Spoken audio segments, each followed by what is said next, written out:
5 4 3 2 1 tutup lawang. Assalamualaikum warahmatullahi wabarakatuh. Perkenalkan, kami kelompok 5 STAI PUI Kabupaten Majalengka, yang mana pada kesempatan kali ini kita akan melaksanakan sesi tanya jawab berdasarkan dari tugas mata kuliah belajar ilmu jiwa, yang mana pada kesempatan kali ini alhamdulillah kita telah kedatangan atau telah mengundang narasumber kita, yang kebetulan beliau adalah seorang seniman, yang mana pada kesempatan ini beliau bisa menyempatkan waktu untuk bisa bertatap muka bersama kita semua. Oke, untuk selanjutnya siapa dia? Mari kita persilahkan beliau untuk bergabung bersama kita. Waalaikumsalam. Alhamdulillah kami kedatangan narasumber yang kita akan tanya-tanya lebih dalam mengenai bakat yang dia ampu dalam bidang seni. Ya, tepatnya seni dalam menulis tulisan Arab atau yang kita ketahui kaligrafi. Ya. Assalamualaikum. Waalaikumsalam. Apa kabarnya? Alhamdulillah baik. Alhamdulillah baik ya. Kebetulan kami di sini mendapatkan tugas dari dosen kita ya, dari mata kuliah ilmu belajar jiwa. Di sini kami akan bertanya-tanya mengenai bakat yang dimiliki oleh Bapak. Ya. Sebelumnya kami ingin terlebih dahulu mengenal riwayat pendidikan yang Bapak tempuh selama menjadi seniman. Ya. Baik. Biodata saya, nama saya Adit Baitur Rahman, lahir di Majalengka, tanggal lahir 28 Mei 2002. Untuk sekolah itu SDN Kumbung 1, kemudian dilanjut ke MTS Darul Amanah, dilanjut lagi SMA Darul Amanah, kemudian dilanjut lagi setelah itu di Pondok Pesantren El Jabar Kaligrafi di Bandung. Sudah. Jadi kita sudah mengetahui ya riwayat pendidikan yang ditempuh oleh narasumber kami. Untuk mengefisienkan waktu, kita langsung saja ke inti daripada sesi tanya jawab kami mengenai awal mula mengenal seni melukis kaligrafi. Bisa diceritakan, Pak? Sebenarnya ini bukan suatu bakat ya, Pak. Ini suatu tekad yang ingin saya pelajari. Berawal mempelajari itu dari SD ketika di pengajian, tapi itu belum ada ketertarikan. Itu hanya sekedar mengenal kaligrafi. Kemudian dilanjut MTS Darul Amanah, saya mengenal pelajaran kaligrafi. Sama, itu belum ada ketertarikan. Mulai tertarik itu dari kelas 2 MTS. Dari kelas 2 MTS saya mengikuti daripada minat bakat yang ada pada kegiatan di pondok, dan itu pun tidak pindah-pindah, Pak. Minat bakatnya terus bertahun-tahun, setiap tahun naik kelas itu nggak pernah pindah. Jadi menekuni di satu bidang. Berarti adalah suatu keinginan Bapak untuk bisa memperdalam di seni melukis atau menulis bahasa Arab ya, atau kaligrafi. Kemudian motivasi apa yang menjadikan Bapak ini senang memperdalam ilmu-ilmu tulisan kaidah Arab atau kaligrafi? Baik, yang membuat saya termotivasi itu adalah Saya merasa diri saya itu ya berawal dari orang-orang yang memiliki kelebihan bakat. Yang membuat saya termotivasi adalah mengapa mereka punya sedangkan saya tidak. Kemudian saya cari, saya tekunin dalam satu bidang. Dan di sisi lain ada motivasi lain. Saya berpikir saya tidak bisa atau kurang dalam menghafal Al-Quran melewati hafalan. Tapi saya berpikir mungkin ada jalan lain selain menjaga hafalan Al-Quran dengan hafalan, yaitu saya memilih untuk menulis kaligrafi. Itu salah satu cara agar supaya mempermudah dalam mempelajari juga ilmu-ilmu Al-Quran. Ada tidak seorang seniman motivator dalam seni melukis? Kalau seorang seniman di Indonesia, kaligrafer di Indonesia itu ada seorang yang membuat saya termotivasi, ialah Ustadz Teguh Prasetyo. Beliau adalah seorang kaligrafer Indonesia yang lahir di Lampung, belajar di LMK, Lembaga Pesantren Kaligrafi Al-Quran. Beliau terlahir dari seseorang yang dibilang kecukupan atau tidak mampu gitu. Dari seorang petani, bapak ibunya. Kemudian anaknya itu hebat melalui berkah Al-Quran gitu. Dengan kaligrafi dapat membawa nama baik keluarga, mengangkat derajat keluarga. Itu ada motivasi. Kemudian apakah atau di manakah pertama kali Bapak memamerkan karya seni tersebut? Pertama kali memamerkan karya. Ya. Pertama kali memamerkan karya itu di antar sekolah, lingkungan sekolah antar kelas kan. Situ. Berarti awal memiliki karya kemudian dipamerkan itu di sekolah-sekolah. Apa saja event yang pernah Bapak ikuti selain di luar sekolah? Apakah itu event di daerah ataupun nasional? Ada yang pernah saya ikuti itu pas waktu SMA sewilayah 3 Cirebon di Pondok Pesantren Al-Muawanah yang di Rancan, Kuningan. Itu kaligrafi juara 1 cabang mushaf. Kemudian dilanjut itu di tahun 2019, tahun 2020 ya. Terus dilanjut di tahun 2020 itu 2021 ikut MTQ di Kota Bandung karena kebetulan saya itu belajar dapat beasiswa di Pondok Pesantren Kaligrafi Al-Jabar Bandung. Ikutan MTQ Kota Bandung itu alhamdulillah juara 3 di kabupaten ya. Kabupaten. Terus yang dilanjut 2022 masih di tahun yang sama 2021 di MTQ Majalengka itu kaligrafi cabang naskah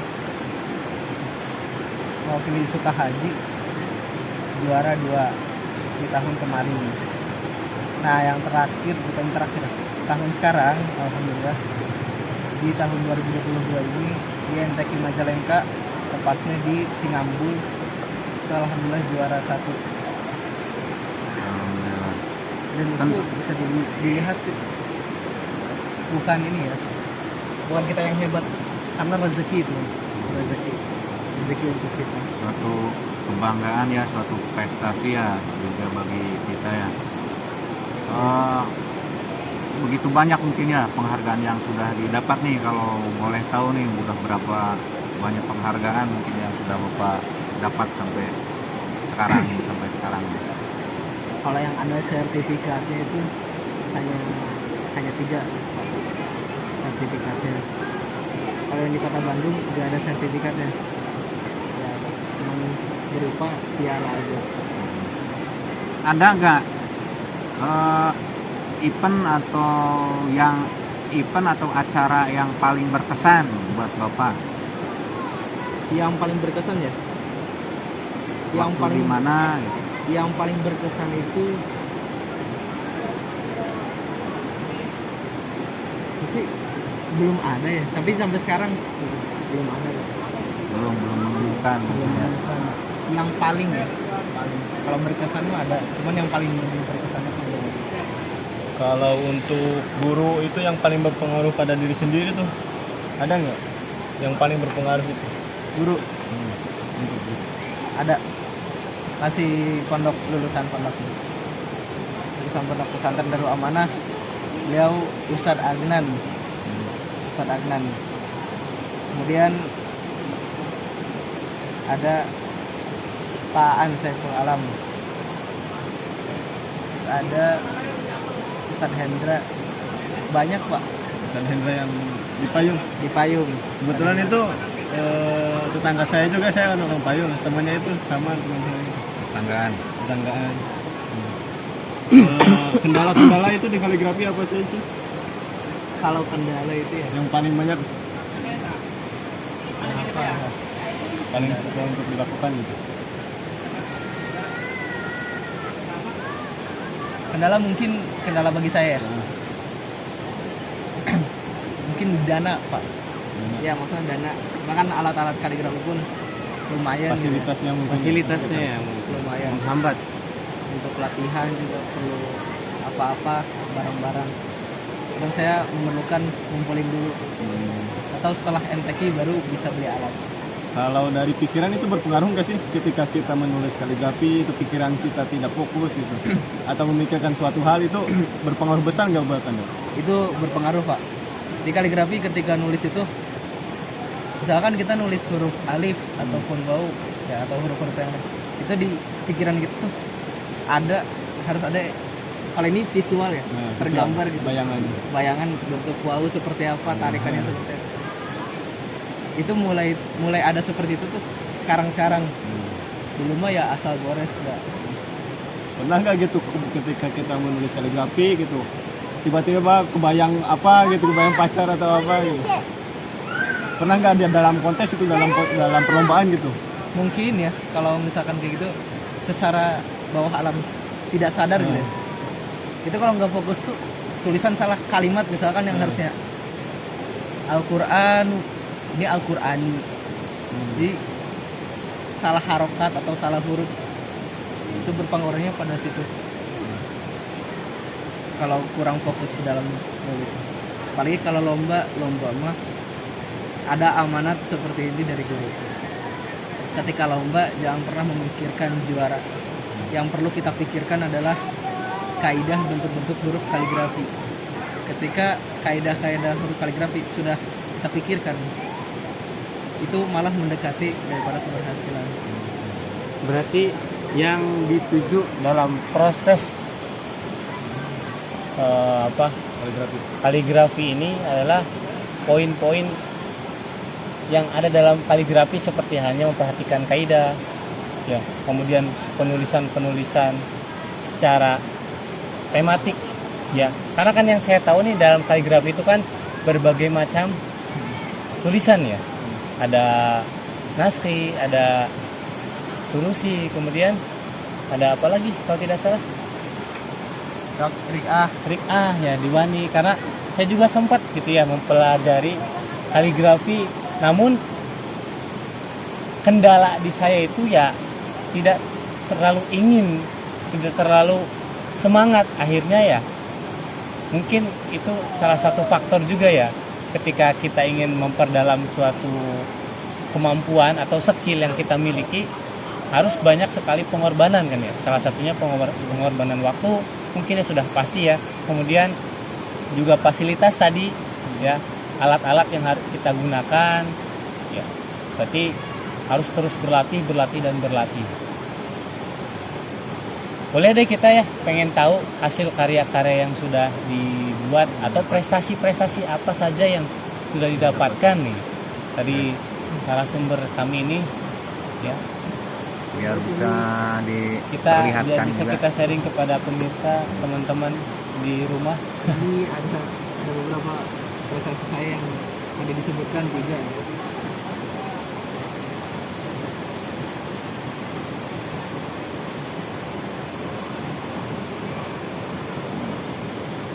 Ini sertifikat bahwa telah belajar di Pondok Al Jabar.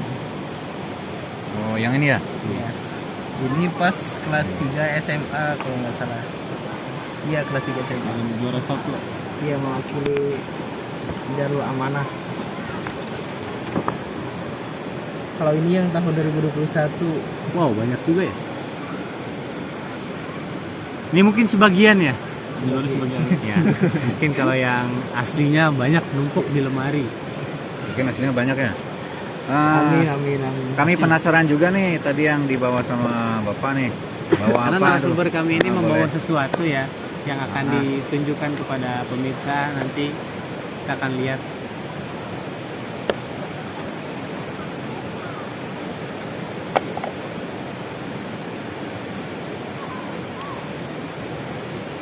Ini salah satu khas ya kalau kaligrafi itu membawa apa ini namanya, tempat Tabung. apa? Hah? Tabung untuk mewadahi alat-alat kaligrafi seperti hanya kertas, penggaris, kemudian alat-alat tulis lainnya. Jadi ini bentukan tabungnya seperti ini. Ada namanya. Adit Baitur Rahman. Nah, ini karya latihan. Ini kelas latihan. Kalau ini, nah ini kurang fokus nih. Nah, udah dikoreksi nih. Yang ini. Kita lihat ya. Kita lihat ya. Pemirsa. Ini salah satu Hasil karya. hasil latihan. Ya, mungkin ini berupa tulisan biasa kayaknya ya. Karena yang kami tahu itu beliau itu sudah menggeluti di bidang apa? Seni kaligrafi naskah. Ya, yang ada itunya juga ya apa yang warna-warna itu hiasan. Ya, hiasan bisa dipajang nih Kalau ini latihan biasa. Oh, ada lagi ya? Kalau Coba ini dilihatin. sebelum apa ya? Sebelum diaplikasikan kepada desain. Biasanya Ini apa namanya? berarti sebelum membuat hiasan kaligrafi atau tulisan kaligrafi itu ada konsep awal dulu ya. ada konsep awal. Oh, konsep awal. Makanya kalau misalkan kita dadakan dikasih makro nih, ayat didadakan di tempat tuh, kita kadang suka frustasi. Apa ya? Nyusun di tempat tuh rasanya pusing. Karena sebelumnya belum tergambar gitu ya. Iya, harus gimana Ini baru konsep. kalimatnya. Mungkin nanti akan kita perlihatkan ya. Nanti dipoto. Kita masukkan. Kita ke tampilkan tampilan slideshow-nya ya. Gambar-gambar yang sudah dihasilkan ya, atau sudah dicetak, sudah dibuat oleh narasumber kami ini. Mungkin itu saja, tapi satu lagi nih Pak, Apa-apa? harapan kedepannya nih untuk Pak Adit sendiri. Harapan saya sih di kedepannya saya dapat bertemu dengan guru-guru, maksudnya guru-guru kaligrafer Indonesia. Terus semoga apa ya, bertahan dalam terus mempelajari kaligrafi, jangan sampai lepas begitu saja. Ya. Karena insya Allah di bulan Januari tanggal 13, 14, 15 itu kami ada rihlah sama Babakan Ciwaringin, kaligrafer Ciwaringin Cirebon, itu ke kaligrafer Indonesia, silaturahmi. Berarti sudah banyak ya jaringan-jaringan yang terhubung Iya. di antara kaligrafer di Indonesia, khususnya di wilayah Majalengka. Barangkali Pak Adit ada pesan juga untuk Motivasi sama motivasi ya motivasi buat kita. untuk sesama seniman yang ada di luar sana, mungkin buat pemirsa yang ada di luar sana. Motivasi ya. Ah, Motivasi saya untuk teman-teman itu jangan pernah menyerah di awal sebelum kita mencobanya. Karena Ronaldo aja seseorang yang tidak pantang menyerah dan kemudian dia berhasil kepada puncak yang dia inginkan. Berarti Iya, ada ketekunan ya ketika kita memiliki suatu keinginan ini. Poin pentingnya adalah jangan pernah menyerah atau berhenti di tengah jalan. Siapa tahu ketika kita menggali suatu sumur, ketika kita sudah menyerah, padahal sedikit lagi itu sudah menemukan betul. hasilnya. Ya, di dalamnya itu menemukan emas ataupun mutiara. Karena dari tadi menyerah itu, akhirnya kita sia-sia. Berarti poin yang paling penting dalam belajar itu ya tekun, harus tekun, benar-benar bersabar, sabar juga gitu. Terus diasah, digali. Oke, baik. Mungkin masih ada yang disampaikan? Cukup mungkin ya. Sekian. Oke, sekian mungkin pertemuan kita dengan narasumber kita itu Pak Adit. Terima kasih banyak atas waktunya yang sudah diluangkannya. Mohon maaf nih kita jauh-jauh dari sini Pak Adit juga aktivitasnya terganggu sama kita, tapi terima kasih banyak untuk sebelumnya. Oke, terima kasih. Itulah tadi percakapan kami dengan Pak Adit.